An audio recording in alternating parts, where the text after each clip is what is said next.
আসসালামু আলাইকুম। আশা করছি সবাই ভালো আছেন, খুব সুস্থ আছেন, সুন্দর আছেন।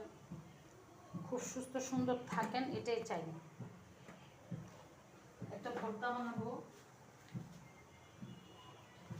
রুই মাছ দিয়ে। রুই মাছের পেটির মাছগুলো আছে না, পেটির মাছের ভিতরে দেখবেন সেরকম কিছু থাকে না, এবং পেটির মাছটা খাইতে মজাও লাগে না, কেমন কেমন জানি লাগে। এই জন্য সেটা দিয়ে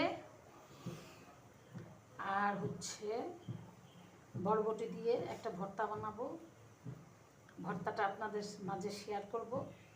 আপনাদের যদি কারো খেতে ইচ্ছা করে তাহলে অবশ্যই খাবেন। এখানে রুই মাছ নিয়ে নিয়েছি। পেটির মাছটা নেবেন, এরকম করে বেছে নেবেন, আমি যেভাবে বেছে নিলাম। পাটা পুতা ধুয়ে রাখছি, এখানে ভর্তাটা বানাবো।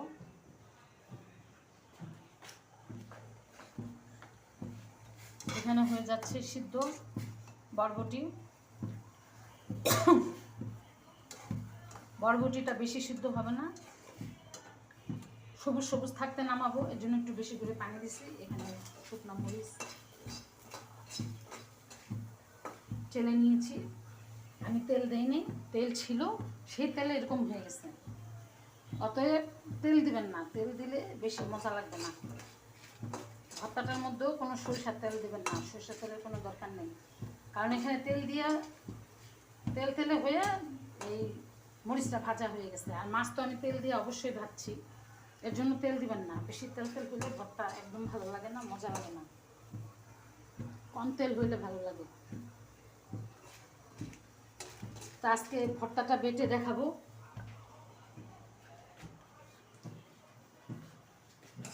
আটা পুতা নিয়ে নিচ্ছি।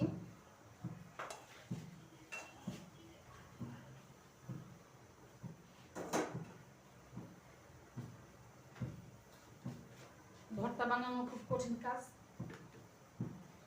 করতে ইচ্ছা করে না, তবে মাঝে মাঝে না করলেও হয় না। অনেক সময় দেখবেন ভাত তরকারি এসব খেতে ইচ্ছা করে না, তখনই ভর্তাটা বানাতে হয়। অনেক সবজিও সবসময় খেতে ইচ্ছা করে না। পাটা পুতাটা আমি আগে সাবান দিয়ে ভালো করে ধুয়ে রাখছি।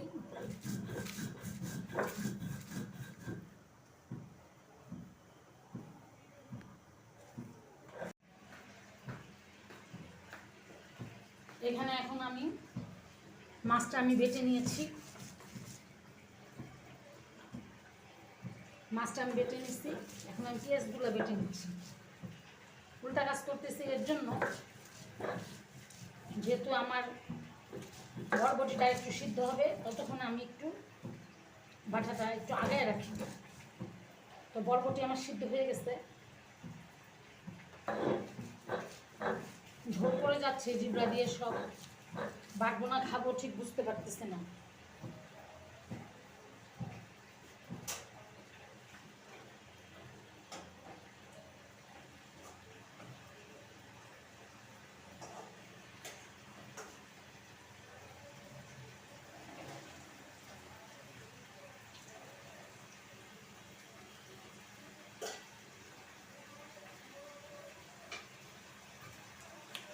বরবটি ভর্তাটা আমি খুব পছন্দ করি। বরবটি সিদ্ধ হয়ে গেছে। পছন্দ করার কারণ হচ্ছে বরবটিটা আমি সবসময় খেতে ভালো লাগে না, তো ভর্তা বানাইলে আমার ভালো লাগে।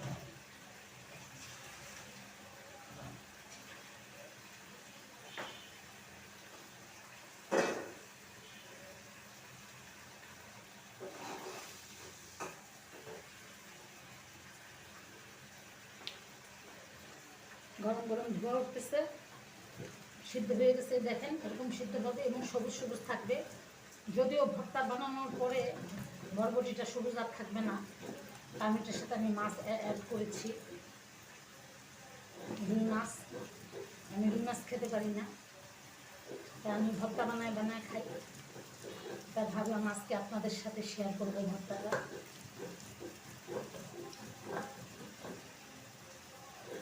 সবাই যারা সময় পাবেন তারা রেসিপিটা অবশ্যই ট্রাই করবেন। এই খুবই একটা টেস্টি একটা ভর্তা, মুখে স্বাদ লেগে থাকার মতো। এটা কিন্তু আপনারা সিম দিয়েও করতে পারেন। বরবটি কিন্তু একটা সিম, এটাকে বিনও বলে, কেউ বরবটিও বলে, আবার সিমও বলে।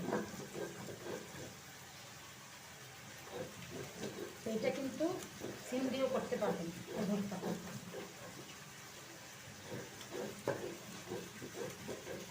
এবার অনেক সিম খেয়েছি, এত সিম খেয়েছি যে সিমের সিজন আছে না নাই বুঝতে পারিনি। হয়ে গেল ভর্তা। আমি আরেকটা বাটা দিব, এক বাটা হবে না, কারণ এখানে মিক্স করার ব্যাপার আছে। কথায় আছে নুনে মুচে চটটা, তার নাম হলো ভর্তা। নুনে মুচে চটটাইতে হবে, তারপরে ভর্তা হবে, অত সহজ না ভর্তাটা।